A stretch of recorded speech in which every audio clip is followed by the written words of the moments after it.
Scusate.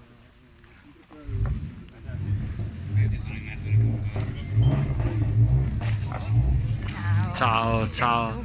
QDP News, cosa vuoi dire al pubblico di QDP News? Un matrimonio, Finalmente. un'odissea. Un matrimonio sudato, ma che darà tante soddisfazioni.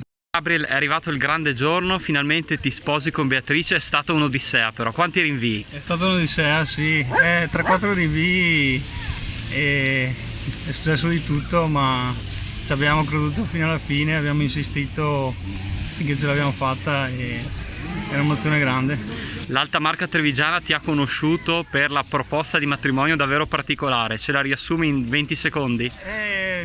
L'ho fatta dopo una partita di football americano e è stato bello, ho inscenato un'azione di gioco e non se l'aspettava proprio.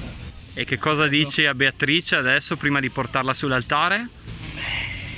Intanto che arrivi e poi che la amo tanto e che l'amerò per sempre.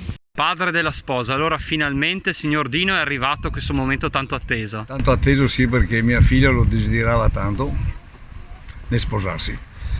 Dopo tanti rinvii finalmente è riuscita, sa che sia la giornata più bella della sua vita, che le auguro io, e che continui bene il suo matrimonio, il suo cammino. Le difficoltà non sono mancate, vero? Tante difficoltà. Col Covid è stata una cosa impressionante, sembrava che ricorresse dietro, poverina. E allora le auguro insomma che faccia una gran bella festa, che se lo merita come figlia, perché io mi emoziono molto quando parlo dei miei figli.